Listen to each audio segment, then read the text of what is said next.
একদিকে 2016 এসএসসির পুরো প্যানেল বাতিলের কলকাতা হাইকোর্টের নির্দেশ, অন্যদিকে সন্দেশখালীতে সিবিআই তদন্তের কলকাতা হাইকোর্টের নির্দেশ। এই দুটি নির্দেশকে চ্যালেঞ্জ করে সর্বোচ্চ আদালত অর্থাৎ সুপ্রিম কোর্টে গিয়েছিল রাজ্য, কিন্তু স্বস্তি পেল কি?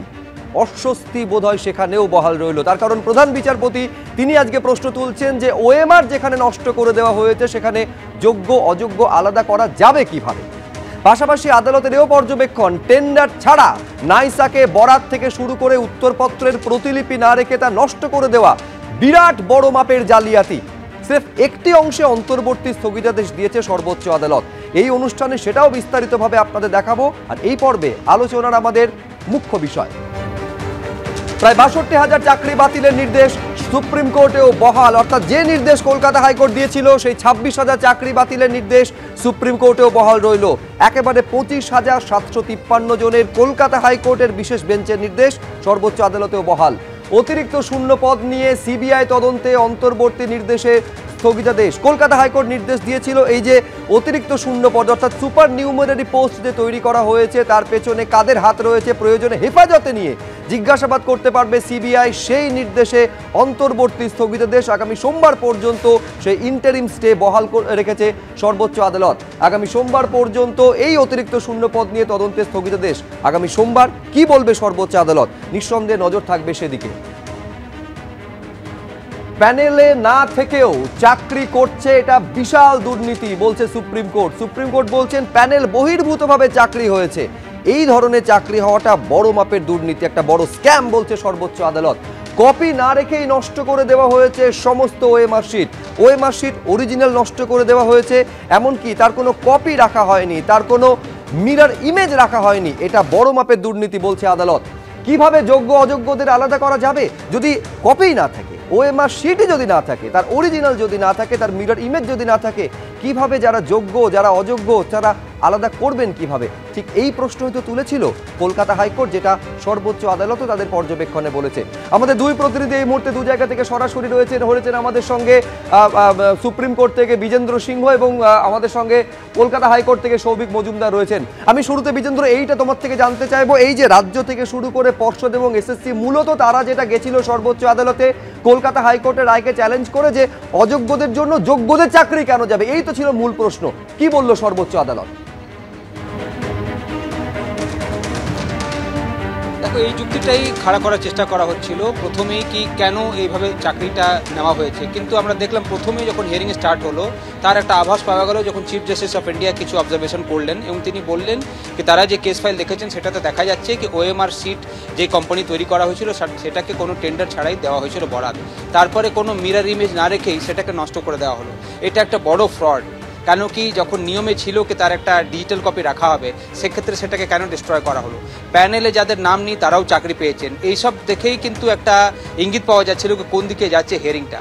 কিন্তু প্রথম যে হস্তক্ষেপ হলো বা প্রথম ইন্টারভেনশন যেটা করা হলো সেটা রাজ্য সরকারের তরফ থেকে আইনজীবী জানালেন। তিনি পুরো অর্ডারটা না গিয়ে অন্য একটা জায়গায় প্রশ্ন তুললেন, সেটা হলো যেটা হাইকোর্ট যে অতিরিক্ত পদ তৈরি করার জন্য যে ক্যাবিনেট নোট এসেছিল সেটাকে নিয়ে তিনি বলেন কি 8 নম্বর পয়েন্টে হাইকোর্ট লিখেছে যে যদি প্রয়োজন হয় তো যারা ক্যাবিনেট নোটের সঙ্গে ইনভলভ ছিল তাদেরকে কাস্টাডিতে নিয়ে ইন্টারোগেট করতে পারে। তার মানে কি তিনি জানান কি পুরো ক্যাবিনেটকে এইভাবে সিবিআই অ্যারেস্ট করে নেবে। এখন ইলেকশন সিজন চলছে, ক্যাম্পেইনে সবাই বেশ ব্যস্ত রয়েছে, এইটার ওপর অন্তত স্থগিতাদেশ দেওয়া হোক, এই দাবি রাজ্য সরকারের তরফ থেকে করা হয়। যারা প্রার্থী যারা চাকরি পেয়েছেন তাদের তরফ থেকে মুকুল রোহতগি অ্যাপিয়ার করছিলেন। তিনি বলেন কি একটা বড় সংখ্যা 26,000 লোকের কি চাকরি এইভাবে নিতে পারে কোর্ট? তিনি বলেন কি কোর্টের উচিত ছিল তদন্তের ভার তিনি দিতে পারেন, কিন্তু কোর্ট চাকরি নিতে পারে না। তদন্ত রিপোর্ট আসার পর যা সিদ্ধান্ত নেওয়া হতো সেটা নিত।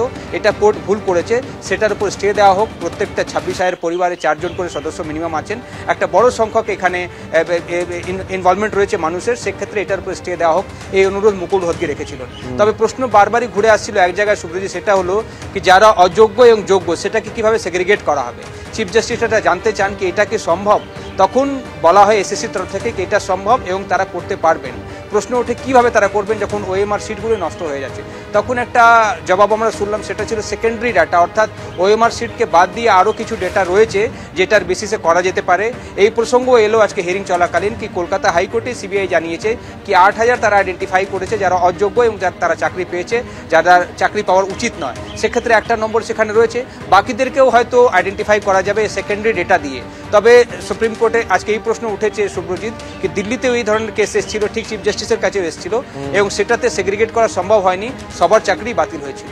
তখন একটা অন্য রাজ্যের উদাহরণও আসে, সেখানে যেখানে সেগ্রিগেট করা সম্ভব হয়েছিল সেই ডেটা ছিল রাজ্য সরকারের কাছে, এবং সেখানে যারা বেআইনিভাবে চাকরি পেয়েছিল তাদের চাকরি গেছিল, এবং যারা বৈধভাবে চাকরি পেয়েছিল তারা চাকরি পেয়েছিলেন। এখন এই প্রশ্নটা উঠছে যে সেগ্রিগেট কীভাবে করা হবে, কেন কি আজকে সুপ্রিম কোর্ট বলেছে কি তাদের কাছে হয়তো এই মুহূর্তে সব তথ্য নেই, যেটা কলকাতা হাইকোর্টের কাছে ছিল যখন তারা এই অর্ডার দিয়েছেন।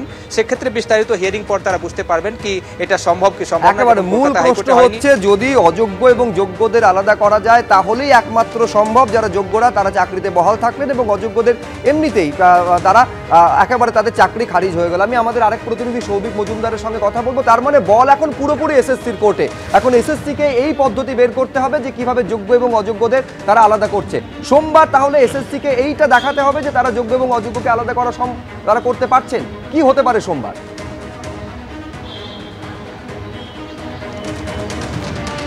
দেখো একেবারেই কিন্তু এসএসসির কোর্টে কিন্তু শুরু থেকেই এই বল ছিল, তার কারণ কলকাতা হাইকোর্টের তরফ থেকেও বারবার এই প্রশ্ন এসএসসিকে করা হয়েছিল যে কারা যোগ্য এবং কারা অযোগ্য। তুমি জানো যে এসএসসির তরফ থেকে বলা হয়েছিল তারা কলকাতা হাইকোর্টে 3টি হলফনামা দিয়েছিলেন এবং সেই 3টি হলফনামায় প্রায় 5,500 প্রার্থীকে তারা অযোগ্য বলে ঘোষণা করেছিলেন। কিন্তু পাল্টা প্রশ্ন ছিল যে প্রায় 5,500 বাদ দিলে এই 26,000 প্যানেল থেকে প্রায় 21,000 যে সেই প্রার্থীরা কি তাহলে যোগ্য? কিন্তু এসএসসির বক্তব্য ছিল সেই প্রার্থীরা যোগ্য কিনা তারা বলতে পারবেন না, কিন্তু কারা অযোগ্য সেটা বলতে পারবেন। অর্থাৎ বাকি যে 20,000 বা 21,000 সংখ্যাটা ছিল সেই সংখ্যাটার মধ্যে কতজন যোগ্য রয়েছেন কতজন অযোগ্য রয়েছেন এই অবস্থান কিন্তু এসএসসি এই মামলার শুরু থেকে শেষ পর্যন্ত, অর্থাৎ কলকাতা হাইকোর্টে যখন থেকে এই মামলা শুরু হয়েছে এবং তারপরে যখন এই মামলা শেষ হয়েছে এই সময়কাল পর্যন্ত স্কুল সার্ভিস কমিশনের তরফ থেকে এই অবস্থান স্পষ্ট করা সম্ভব হয়নি যে প্রকৃত অর্থে কারা যোগ্য প্রার্থী এবং কারা অযোগ্য প্রার্থী। অর্থাৎ বিচারপতি দেবাংশু বসাক তিনি যে কলকাতা হাইকোর্টের তরফ থেকে নির্দেশ দিয়েছিলেন সেই নির্দেশেও কিন্তু তিনি স্পষ্টতই বলেছিলেন যে স্কুল সার্ভিস কমিশনের তরফ থেকে এই অবস্থান স্পষ্ট করা সম্ভব হচ্ছে না এবং কার্যত বাধ্য হয়ে চাল থেকে কাঁকরকে আলাদা করা সম্ভব হচ্ছে না, এবং সেই কারণেই তিনি কিন্তু সমস্ত প্যানেল বাতিল করার নির্দেশ দিচ্ছেন। ফলত এখন সুপ্রিম কোর্টের কাছে স্কুল সার্ভিস কমিশনের তরফ থেকে যে যুক্তি খাড়া করার চেষ্টা করা হচ্ছে যে স্কুল সার্ভিস কমিশনের কাছে সেকেন্ডারি এভিডেন্স রয়েছে এবং সিবিআই যে তথ্য উদ্ধার করেছে সেগুলো 65B ইনফরমেশন টেকনোলজি অ্যাক্টে কলকাতা হাইকোর্ট গ্রহণ করেছে। ফলত সেই তথ্য প্রমাণকে গুরুত্ব দিয়ে খতিয়ে দেখা হোক, সেই সমস্ত যুক্তিই কিন্তু কলকাতা হাইকোর্টের সামনে পেশ করা হয়েছিল। কলকাতা হাইকোর্ট কিন্তু সেই সমস্ত যুক্তি খতিয়ে দেখেছে বলে আইনজীবীরা দাবি করছেন, এবং তারপরেও মহামান্য বিচারপতি দেবাংশু বসাক মনে করেছেন যে না, স্কুল সার্ভিস কমিশনের এই অবস্থান একেবারেই সঠিক অবস্থান নয় এবং স্কুল সার্ভিস কমিশন এই মামলার ক্ষেত্রে কোনোভাবেই পূর্ণাঙ্গ সহযোগিতা করতে পারছেন না এবং তারা যোগ্য থেকে অযোগ্যদের আলাদা করতে পারছেন না। তার কারণ মূল অযোগ্য থেকে যোগ্যদের আলাদা করার যে পদ্ধতি সেই ওএমআর শিটই কিন্তু স্কুল সার্ভিস কমিশনের হাতে নেই। স্কুল সার্ভিস কমিশন সেই সমস্ত ওএমআর শিট বিনষ্ট করে দিয়েছে। ফলত সেই কারণেই এই পদ্ধতিটা সম্পূর্ণ করা সম্ভব হচ্ছে না। ফলত সুপ্রিম কোর্টের কাছে যখন এই মামলা এখন গিয়েছে, স্কুল সার্ভিস কমিশনের তরফ থেকে নতুন কোনো তথ্য পেশ করা সম্ভব হয় কিনা আগামী সোমবার আমাদের প্রত্যেকের সেদিকে চোখ থাকবে। সুব্রজিৎ, বেশ, আমি আপাতত তোমায় ধন্যবাদ জানাচ্ছি। আমি জয়ন্তনারায়ণ চট্টোপাধ্যায়কে দিয়ে আলোচনা শুরু করবো যে মূল বক্তব্য হচ্ছে 282 পাতার এই যে কলকাতা হাইকোর্টের বিশেষ বেঞ্চের যে রায় সেটাকে ছত্রে ছত্রে এসএসসি রাজ্য থেকে শুরু করে পর্ষদ যে ক্রমাগত অসহযোগিতা করে এসেছে তার উল্লেখ রয়েছে জয়ন্তদা। এখন বক্তব্য হচ্ছে যোগ্য এবং অযোগ্যকে আলাদা করা কি সত্যি এতটাই কঠিন যার জন্য আজকে সুপ্রিম কোর্ট পর্যন্ত যেতে হচ্ছে? অনেকে বলছেন এই অযোগ্যদের বাঁচানোর জন্য যোগ্যদের বলি দিতে হচ্ছে কার্যত। একেবারে তাই। এখানে বলি যে কাঁকর আর চাল আলাদা করা যাচ্ছে না তা নয়, এখানে চাল আর কাঁকর একই রকম দেখতে, হয় চালের মতো দেখতে কাঁকর নয় কাঁকরের মতো দেখতে চাল, এবং তার সংখ্যা এত, যেমন আমরা সম্ভবত কলকাতা হাইকোর্টে 5,500 বা 6,000-এর কথা শুনছিলাম, আজকে মহামান্য সুপ্রিম কোর্টে শুনলাম নাকি 8,000 হয়ে গেছে সংখ্যাটা। শুধু তাই, এটা রাজ্য বলছে সিবিআই নাকি কলকাতা হাইকোর্টে বলেছে। আমি বলছি বিভ্রান্তির আরেকটা জায়গা কিন্তু এটা। হ্যাঁ, শুধু তাই নয়, এর আগে কিছুদিন আগে এই সংবাদ মাধ্যমে আমি দেখেছি এসএসসি চেয়ারম্যানের একটা ইন্টারভিউ, তাকে যখন বারবার জিজ্ঞাসা করা হচ্ছিল যে সংখ্যাটা কি শুধু এটাই, তিনি তখনও কিন্তু ফাম্বল করছিলেন এবং বলতে পারছিলেন না সংখ্যা কোনটা। আসলে এই যারা পরীক্ষার্থী তারা শুধু পাশের মানুষকেই এখন বিশ্বাস করতে পারছেন না তা নয়, সম্ভবত তারা নিজের ছায়াকেও বিশ্বাস করতে পারছেন না। কারণ কারা যোগ্য কারা অযোগ্য এই দায়িত্বটা নিতে পারতেন এসএসসি এবং রাজ্য সরকার, তারা তা করেননি। আসলে আমরা দেখেছি যারা অপরাধ করেন তারা অপরাধ করে কোনো তথ্য প্রমাণ রাখেন না, ঠিক সেভাবেই, ঠিক সে কারণেই যে কথা কলকাতা হাইকোর্টে উঠেছে এবং মহামান্য সুপ্রিম কোর্টে উঠলো যে ওএমআর শিটের আসল কপি এসএসসি নষ্ট করে দিয়েছে, এমনকি মিরর ইমেজও এসএসসি সার্ভারে নেই। শুধু তাই নয়, ওএমআর শিট স্ক্যান করে তার মিরর ইমেজ সংরক্ষণ না করেই আসল কপি নষ্ট করেছে। তার মানে যারা অপরাধ করেছে তারা কিন্তু খুব সচেতনভাবে অপরাধ করে তা তথ্য প্রমাণাদি নষ্ট করেছে। আর সেই জন্যই যা শুনলাম আজকে মহামান্য কলকাতা হাইকোর্টে কাকুতি মিনতি করতে হয়েছে। আমি মাননীয় বিকাশ রঞ্জন ভট্টাচার্যের একটা ইন্টারভিউ শুনছিলাম, কাকুতি মিনতি করেছে যে যা অন্তত একটা ছোট স্টে দেওয়া হোক, না হলে ভোটের আগে সুপ্রিম কোর্টে, না হলে ভোটের আগে যদি পুরো প্যানেল ভোটের আগে যদি গ্রেপ্তার শুরু হয়ে যায় তাহলে কিন্তু ভয়ঙ্কর কাণ্ড হবে। আমার একটা কথা বলতে চাইবো, ভেবে দেখো সিঙ্গেল বেঞ্চে 5700 সম্ভবত জনের একটা মহামান্য প্রাক্তন বিচারপতি অভিজিৎ গাঙ্গুলি তিনি কিন্তু 5700 জনকে অবৈধ বলেছিলেন এবং বলেছিলেন তাদের চাকরি বাতিল করা হোক। রাজ্য সরকার জেদ করে চলে গিয়েছিল সুপ্রিম কোর্টে। অবশেষে মহামান্য সুপ্রিম কোর্ট শুনানির পরে আবার পাঠিয়ে দেয় ডিভিশন বেঞ্চে এবং তাকে বলে নির্দিষ্ট সময়ের মধ্যে শুনানি সম্পন্ন করতে। মহামান্য বিচারপতি দেবাংশু বসাক শুনানি শুরুর দিকে বলেছিলেন যে সিঙ্গেল বেঞ্চ যা করেছে করেছে, আমি হলে সকলকে হেফাজতে নিয়ে শুনানি করতাম আর আমি হলে পুরো প্যানেল বাতিল করতাম। অবশেষে বারবার এসএসসিকে বলা হয়েছে অ্যাফিডেভিট দিতে, তারা সম্ভবত দুবার অ্যাফিডেভিট দিয়েও ছিলেন, কিন্তু তা যথেষ্ট এবং যথাযথ ছিল না। তার ফলে এসএসসি আজকে মহামান্য কলকাতা হাইকোর্টকে এই রায় দিতে হয়েছে। শুভ্রজিৎ, আমি তোমাকে জিজ্ঞাসা করছি, তুমি তোমার ছেলেকে যদি এই ধরনের একটা স্কুলে পড়াতে এবং তোমার ছেলে যদি অযোগ্যদের হাতে শিক্ষা গ্রহণ করতো তাহলে কি হতো? আজকে প্রজন্মের একটা অনিশ্চয়তা। আমি সলিল ভট্টাচার্যের কাছে আসবো। সলিলদা, সর্বোচ্চ আদালত বলছে যে আসল ওএমআর শিট নষ্ট করে দেওয়া হয়েছে, কোনো মিরর ইমেজকে না রেখে প্যানেল বহির্ভূত চাকরি দেওয়া হয়েছে। এটা বিরাট বড় মাপের জালিয়াতি। অর্থাৎ একটা অংশ থেকে এই যে বলা হয় যে কাজ করতে গেলে ভুল হয়, ভুল হয়েছে বললে শুধরে নিতাম, বিষয়টা এতটা লঘু নয়। স্বয়ং সর্বোচ্চ আদালত বলছে যে বিরাট বড় মাপের স্ক্যাম হয়েছে। স্ক্যাম খালি নয়, মানে দেশের বৃহত্তম আদালত বলেছে জালিয়াতি হয়েছে। তুমি দেখো, সৌভিক বলছে, সবাই বলছে একদম জালিয়াতি হয়েছে, পরিষ্কার বলেছে। দেখো, এই যে ত্রিফলা মুভ করলো, ত্রিফলা মানে আমি বলছি এসএসসি বলো, রাজ্য সরকার বলো, মধ্যশিক্ষা ত্রিফলা, তো এরা কিন্তু কে যোগ্য কে অযোগ্য সব কিন্তু ওপরে দেখানো। আসল কিন্তু স্যালিয়েন্ট মোটিভ অন্য, মানে ঠাকুর ঘরে কে, আমি তো কলা খাইনি, খালি বলছে যে অনগোয়িং ভোট প্রসেস চলছে, অনগোয়িং ইলেকশন প্রসেস চলছে। এখন যে আদেশ দিয়েছে ডিভিশন বেঞ্চ, মাননীয় দেবাংশু বসাকের ডিভিশন বেঞ্চ যে আদেশটা দিয়েছে, বলেছে দরকার হলে সিবিআই তো এটা কন্টিনিউ করবে ইনভেস্টিগেশন, প্রয়োজন পড়লে কাউন্সিল অফ মিনিস্টার্স যারা এই সুপার নিউমারারি পোস্ট ক্রিয়েট করেছে বেআইনিভাবে, তাদের দরকার হলে কাস্টোডিয়াল ইন্টারোগেশন করতে পারে। মারাত্মক কথা বলেছে। এইবার বলছে যে অন্তত এইটা আপনি কিছু করুন। খালি ওই that smallest part of the order, 282 pages order, সেইটাকে খালি স্টে করেছে আপ টু সোমবার। এছাড়া কিন্তু মাননীয় দেবাংশু বসাকের আদালত যে অর্ডার দিয়েছে সেটাকে কিন্তু এখন পর্যন্ত ওটা আপহোল্ড করেছেন মাননীয় বিচারক, এইবার সুপ্রিম কোর্টের প্রধান বিচারপতি। এবং 1 নম্বর 2 নম্বর তোমার আমি যেটা বলছি, দেখো হাইকোর্ট মানে তুমি দেখো সুপার নিউমারির পোস্ট কি, সুপার নিউমারারি পোস্ট হচ্ছে অনৈতিক, বেআইনি এবং সেই শূন্যপদ গ্রহণ করেছে এবং অনুমোদন সাপেক্ষে তৈরি এবং অনুমোদন সাপেক্ষে। এবং সংবাদ মাধ্যমে তোমরা বারবার দেখেছো উনি বুক চিতিয়ে অহংকার করে বলেছে ওরা চাকরি গেলে খাবে কি, ওদের জন্য সুপার নিউমারারি পোস্ট করব। বহু সংবাদ মাধ্যমে সেই ফটো আছে, সব কিছু আছে, ক্লিপ, অডিও ক্লিপ আছে, ভিডিও ক্লিপ আছে, সব আছে। সুতরাং সিবিআই যদি এই সময় যদি কাউন্সিল অফ মিনিস্টারের লিডারকে যদি গ্রেপ্তার করে, যাতে না করে তার জন্য ওটা স্টে দিয়েছে এবং মহামান্য বৃহত্তম আদালত কিন্তু সেইটাকে স্টে করেছে, বাকি সব কিন্তু আপহোল্ড করা আছে এখন পর্যন্ত।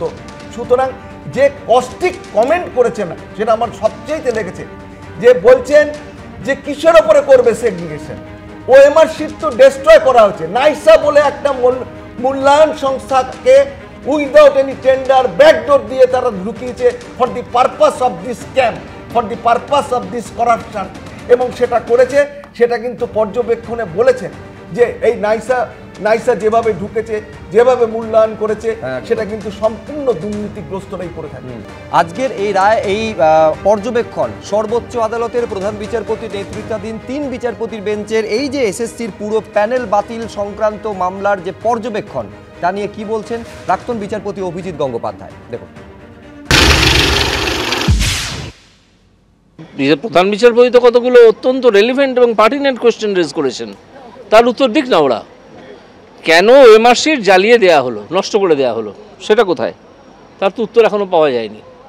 কেন এই যারা প্যানেলে ছিল না তারা কেন চাকরি করবে, তো ভয়ঙ্কর দুর্নীতি বলে চিফ জাস্টিস শুনতে পাচ্ছি নিজেই উল্লেখ করেছেন। তো তার উত্তর পরের সোমবার দিন আসুন, দেখি কি হয়। আজকে তো পেলেন না স্টে। প্রথম সুবিধাভোগী তো মমতা ব্যানার্জি এবং তার ভাইপো, এই দুজন প্রথম সুবিধাভোগী। তাদের খুঁজে বের করার জন্য তাদেরকে ইমিডিয়েটলি সিবিআই এর জিজ্ঞাসাবাদ শুরু করা উচিত, একদিনও দেরি না করে, কাল থেকেই। এবং আমি মমতা ব্যানার্জির আবার পদত্যাগ চাইছি। আপনারা তো লড়িয়ে বেরিয়েছেন যে আমরা স্টে পেয়ে যাবো, হবে তবু কবে, হাইকোর্ট নাকি বিজেপির কোর্ট, তো সুপ্রিম কোর্টকে কী বলবেন, বিজেপির কোর্ট? সারা মন্ত্রিসভাটা কাস্টডিতে চলে যেত, সিবিআই এর কাস্টডিতে। কোর্ট তো সেই রাস্তাটা খুলে দিয়েছিল। প্রথম সেটা চ্যালেঞ্জে আমি ধরেছিলাম আমি, যাই হোক সে কথা আমি যাচ্ছি না। কিন্তু এই ডিভিশন বেঞ্চ এটা তো পরিষ্কার করে দিয়েছে যে এই পুরো মন্ত্রিসভা যারা এর পেছনে ছিল তাদেরকে জিজ্ঞাসাবাদ করতে হবে, তাদের বিরুদ্ধে তদন্ত করতে হবে। শুধু সেইটুকু পার্ট স্টে করেছে, চাকরি যে যাবে সেটার বিরুদ্ধে তো কোনো স্টে হয়নি। ভয়ঙ্কর দুর্নীতি, প্যানেলে নেই চাকরি পেয়ে গেছে, চাকরি চুরি হয়েছে। রাহুল চক্রবর্তী। প্রথম কথা দেখো, এই যে অভিভাবক বলছেন উচ্চ বা তোমার অতিরিক্ত শূন্য পদের কথা, একটু সলিলদা বললেন যে ক্যাবিনেটে মন্ত্রিসভা অনুমোদন হয়েছে, সিবিআই ইন্টারোগেশন হতো যেটাকে বলা হয় সোমলব্ধি, আপাতত স্থগিতাদেশ দেওয়া হয়েছে। যদি সিবিআই ইনভেস্টিগেশনই হয়, কেন্দ্রীয় মন্ত্রিসভার সেই ক্যাবিনেটে যে ছিলেন তার একজনের নাম হচ্ছে শুভেন্দু অধিকারী, যিনি এখন বিরোধী দলনেতা। তা আরম্ভ করা হোক না তাকে দিয়েই শুরুটা হোক। আমি রাজ্যের মন্ত্রিসভা বলতে চাই, আমি রাজ্যের 100 বার কেন্দ্রের না, সেই মানে ক্যাবিনেটের যে মন্ত্রিসভা, তাতে যে অনুমোদন দেওয়া হয়েছে 2016 যে কথা তুমি বলছো, আজকে যে অভিজিৎ বাবু বলছেন আজকে প্রত্যেক মন্ত্রিসভা সবাইকে নাকি জেলে পাঠানো হবে, তাহলে সেই মন্ত্রিসভায় ক্যাবিনেটের অন্যতম গুরুত্বপূর্ণ সদস্য ছিলেন আজকের বিজেপির বিরোধী দলনেতা শুভেন্দু অধিকারী। 2016 সালের কেস মামলা। আচ্ছা, সুপার নিউমারি পোস্ট তো তার অনেকটা পরে হয়েছে। আমি যতটুকু জানি তার মধ্যে শুভেন্দু অধিকারী তো বোধহয় বিজেপিতে যোগদান করে ফেলেছেন। যোগদান করেছেন। ক্যাবিনেটে যে মন্ত্রিসভা অনুমোদন হয়েছিল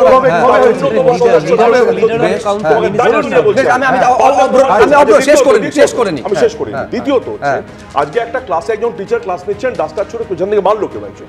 আজকে দাঁড়িয়ে তাকে বলা হলো কে মেরেছে, বললো আমি মানিনি, তার মানে কি পুরো ক্লাসকে সাসপেন্ড করে দেওয়া হবে? আজকে মহুল রোহিত কি বলছেন? ঠিক ঠিক ঠিক, না না না, আমি আপনার কাছে আসছি রাহুল দা। এক হচ্ছে ঠিকই যে পুরো ক্লাসকে কেন সাসপেন্ড করবেন, কিন্তু মূল বিষয়টা হচ্ছে ডাস্টারটা ছুঁড়ে মারলো কে, সেইটা তো সেইটা পয়েন্ট আউট করার দায়িত্ব কার? এসএসসি তো মূল দায়িত্ব হচ্ছে যোগ্য এবং অযোগ্য কারা সেইটাকে সেগ্রিগেট করা। হ্যাঁ প্লিজ।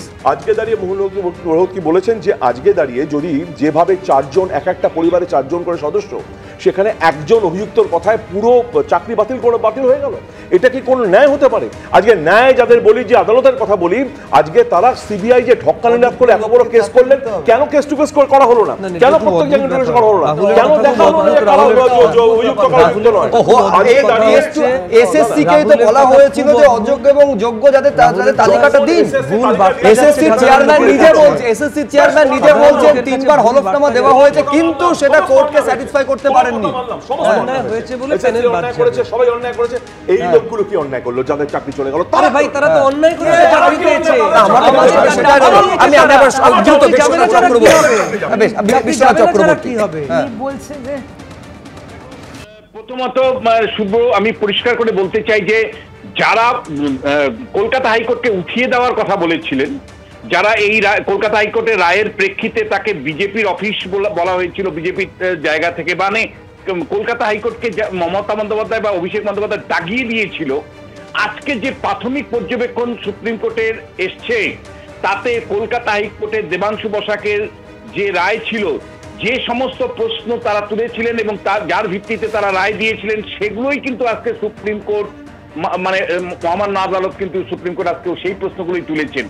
তারা প্রশ্ন তুলেছেন যে উত্তরপত্র নষ্ট করা হয়েছে, তারা প্রশ্ন তুলেছেন যে মানে মেধাযুক্ত প্রার্থী এবং যারা মানে দুর্নীতির মাধ্যমে ঢুকেছেন তাদের মধ্যে বিভাজন করতে পারছে না স্কুল সার্ভিস কমিশন। আজকে স্কুল সার্ভিস কমিশন বলছে আমাদের সেকেন্ডারি এভিডেন্স আছে, সেকেন্ডারি এভিডেন্স থাকার পরে প্রশ্নটা হচ্ছে মেরিট লিস্টটা সেদিন দিতে পারেননি কেন কলকাতা হাইকোর্টের কাছে?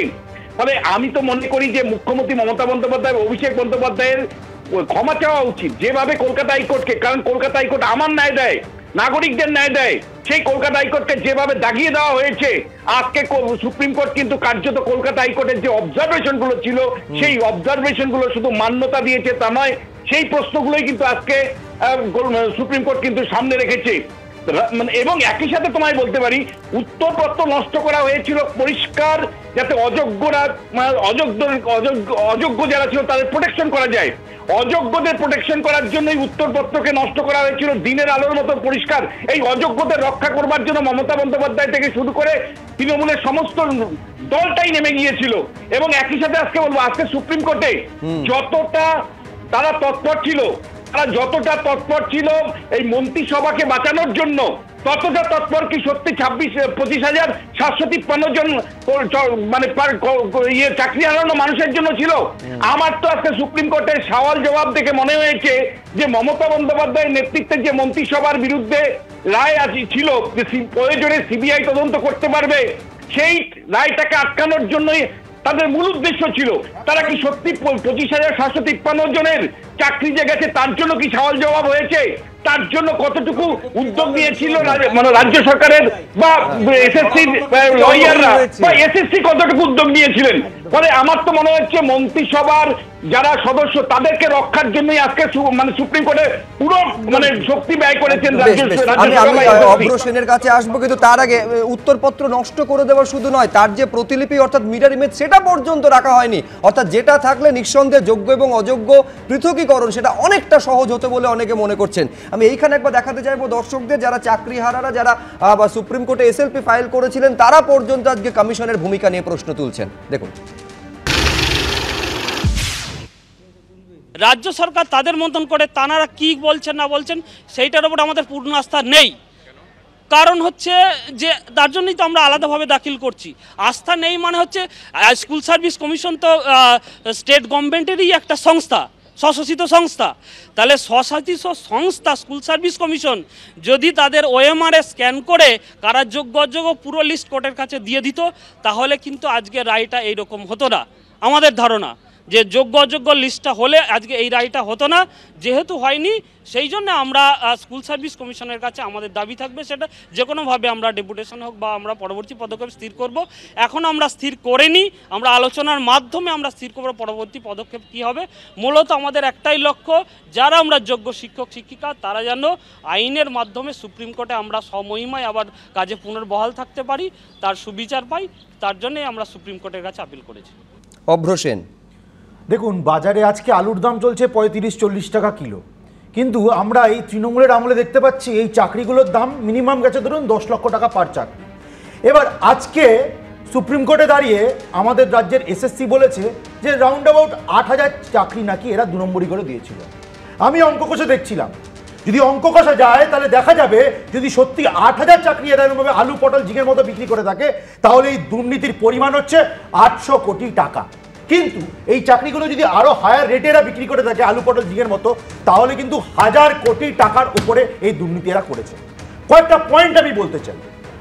মহামান্য হাইকোর্টের জাজমেন্টের 218 নম্বর পাতা, সেখানে পরিষ্কার লেখা রয়েছে যে আমাদের এই চোর স্টেট গভর্নমেন্ট বারংবার জিজ্ঞেস করার তাদেরকে সত্ত্বেও বলতে পারেনি যে এক্স্যাক্টলি কতগুলো এরমভাবে দুর্নীতি করে তারা চাকরি দিয়েছিল।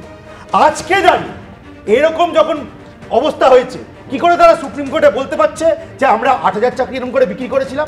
লজ্জা লাগে না? না এক সেকেন্ড, রাজ্য কিন্তু বলছে সিবিআই কলকাতা হাইকোর্টে বলেছে 8,000-এর মতন চাকরি এভাবে বেনিয়ম করে দেওয়া হয়েছিল। না, ওটা জানা গেছিল সুব্রজিৎ দা, ওটা জানা গেছিল মাত্র 3টে হার্ড ডিস্ক উদ্ধার করা গেছে তাই, আর বাকি পুরো সার্ভারে সব ডেটা ডিলিট করে দিয়েছে এই দুর্বৃত্ত এসএসসি। এবং আরেকটা জিনিস, আরেকটা আমাদের কাছে যা আসছে একটা অর্ডারের কপি আমরা দেখতে পাচ্ছি, 2019 সালে এসএসসি অর্ডার দিয়েছিল যে সব ওএমআর নষ্ট করে দেওয়া হোক, কিন্তু 2018 থেকে 2023-এর মধ্যে চাকরি প্রার্থীরা যারা আরটিআই করেছিলেন তাদের কিন্তু জবাব দেওয়া হয়েছিল। তাহলে মিরর ইমেজটা কবে নষ্ট করা হলো? এটা পরিষ্কার মেনস্ট্রিয়া রয়েছে, ক্রিমিনাল ইন্টেন্ট রয়েছে, নয়তো এটা তো করা হয় যায় না। আরেকটা জিনিস, আজকে সুপ্রিম কোর্টে আপনার আমার দর্শক বন্ধুরা, আপনার আমার টাকা খরচা করে, রাজস্বের টাকা খরচা করে নাটকবাজি করতে গেছিল আমাদের রাজ্য সরকার। কেন? যারা চাকরি প্রার্থী, যারা সঠিকভাবে চাকরি পেয়েছে তাদেরকে বাঁচানোর জন্য নয়, নিজেরা চলে যাবে। অত্যন্ত গুরুত্বপূর্ণ দিক তুলে ধরছে যে আরটিআই করে যদি ওএমআর শিট পাওয়া যেতে পারে তাহলে সমস্ত ওএমআর শিট নষ্ট করে দেওয়া হয়েছে, এমনকি মিরর ইমেজ পর্যন্ত রাখা হয়নি। এসএসসির এই দাবির মধ্যে সত্যি কি কোনো সারবত্তা আছে? ঠিক যে প্রশ্ন আজকে তুলে ধরেছেন সংগ্রামী যৌথ মঞ্চের আহ্বায়ক ভাস্কর ঘোষ, কি বলছেন একবার দেখুন। প্রধান বিচারপতি বলেছেন যে মারাত্মক আকারে দুর্নীতি হয়েছে, ওএমআর নষ্ট করা হয়েছে, মানে যেমন ভাবে খুশি ইচ্ছা নিয়োগ দেওয়া হয়েছে। তাতে একটা বিষয় খুব পরিষ্কার যে 26,000-কে এক করে দেখলে হয়তো মানে এই পশ্চিমবঙ্গের মেধাবী মানুষজন যারা নিজেদের যোগ্যতা দিয়ে বিভিন্ন এই স্তরগুলোতে চাকরি পেয়েছেন তাদেরকে বলি চড়ানো হবে। সুতরাং মানে যে করেই হোক সেগ্রিগেট করতেই হবে। আর এই সেগ্রিগেশনটা খুব একটা কঠিন কিছু নয়, সমস্ত তথ্য এসএসসির কাছে আছে। এসএসসির কর্মচারী যারা আছেন তারা সবাই সংগ্রামী যৌথ মঞ্চের সাথে যুক্ত, তাদের ভিতরের কথা বলছি। আর যদি টেকনিক্যালিটিস যান, ক্লাউড স্টোরেজে সমস্ত কিছুর মিরর ইমেজ থাকে, যদি নষ্ট করেও দেওয়া হয়ে থাকে সফট কপি দুটো ক্ষেত্রে, দুটো স্ট্যান্ডার্ডের ক্ষেত্রে প্রকাশ করা হয়েছে, 9-10-এর ক্ষেত্রে, গ্রুপ ডি এর ক্ষেত্রে এরা আছে।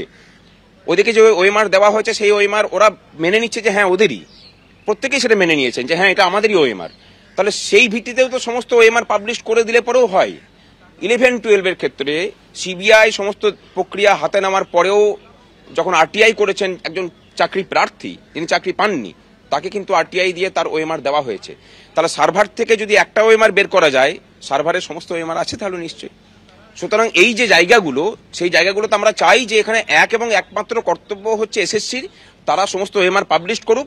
যারা যোগ্য ছেলে মেয়ে তারা যেমন বেঁচে যাবে, সেগ্রিগেট করা যাবে, ঠিক যারা মানে অন্যভাবে চাকরি পেয়েছেন তারাও পৃথকীকরণ হবে। আর সেই পৃথকীকরণটা খুব প্রয়োজন এই কারণের জন্য যে পশ্চিমবঙ্গের যেভাবে প্রাতিষ্ঠানিক দুর্নীতি চলছে, সেই দুর্নীতি থেকে যদি মানুষকে বাঁচাতে হয় এই সিস্টেমটাকে করাপশন ফ্রি করাটা প্রয়োজন।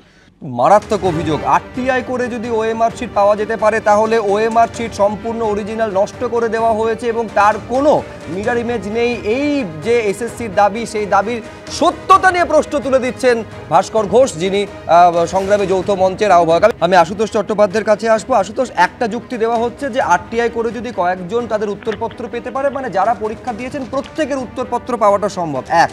আর দুই হচ্ছে যে যেটা ভাস্কর ঘোষ বলছিলেন যে ওএমআর শিটের প্রত্যেক ক্ষেত্রে সার্ভারে সফট কপি থাকে, তার মানে এই যে সম্পূর্ণ এই মুহূর্তে কোনো মিরর ইমেজ বা আসল ওএমআর নেই। আমি বলছি এই দাবির সত্যতা নিয়ে প্রশ্ন ওঠে, তার মানে যোগ্য এবং অযোগ্যদের আলাদা করা জাস্ট ওয়ান ক্লিক হবে। দেখো, প্রথমেই বলি মোদি নিয়ন্ত্রিত, বিজেপি নিয়ন্ত্রিত সিবিআই এখানে তদন্ত করতে ইচ্ছুক নয়, আমি সরাসরি বলছি। দ্বিতীয় কথা, ওএমআর শিট প্রত্যেকটা আছে এই এসএসসির কাছে। এই এসএসসি 7 বার হাইকোর্টকে মিসলিড করেছে।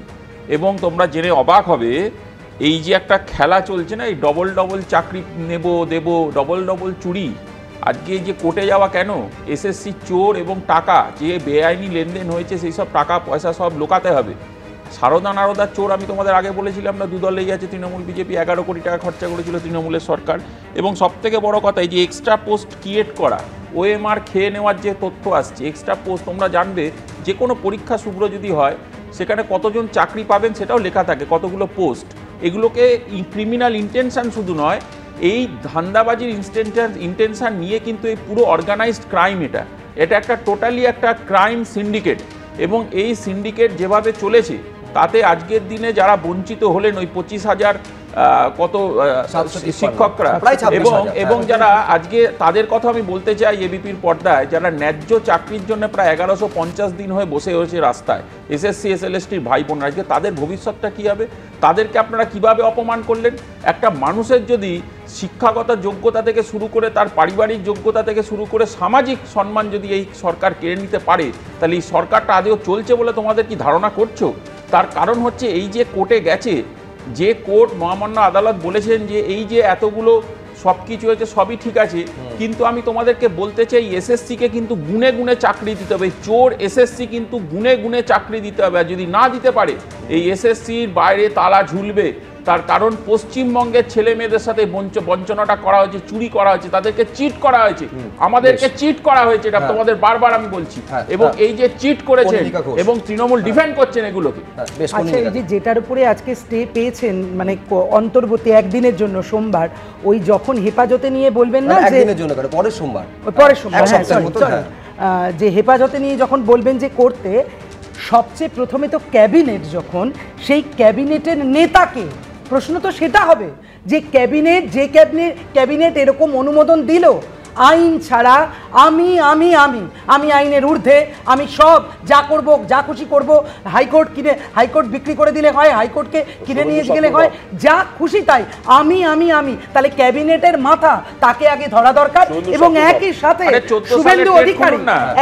সাথে শুভেন্দু অধিকারীও এখন বিরোধী দলের নেতা, তিনি সেদিন তৃণমূলেই ছিলেন, ফলে নিশ্চিত করে ক্যাবিনেটের সঙ্গে সঙ্গে সেই বিষয়গুলোও দেখা দরকার। কারণ তার আজকে শুভেন্দু অধিকারীরা দায় এড়াতে পারে না, কখনো পারে না, একের পর এক। এবং প্রত্যেকটা জিনিস ভেবে দেখুন তো, আজকে মানুষগুলো যারা এই 25,753-র মধ্যে যাদের আজকে সুতোয় ঝুলছে, যারা যে যোগ্যতার সঙ্গে পরীক্ষা দিয়েছে সবকিছু, আগে তো নিয়ম ছিল 3 বছর ওএমআর শিট রাখতে হবে। কেন এই নতুন নিয়ম হলো যে 1 বছরের মধ্যে ওএমআর শিট নষ্ট করে দেওয়া হবে?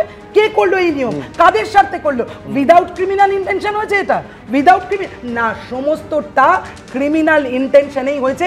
যে যারা অযোগ্য, যাদের জন্য টাকা খেয়েছে তৃণমূলের নেতারা, যারা টাকা খেয়েছে, বা তখন বিজেপি ছিলেন শুভেন্দু অধিকারীরা, যাদের টাকা খেয়েছে, সেই টাকা যাদের খেয়েছে সেই অযোগ্যদেরকে প্রটেক্ট করার জন্য এটা করা হয়েছে। এবং আমাদের টাকা নিয়ে, মানুষের টাকা নিয়ে সুপ্রিম কোর্টে গেছে বারবার।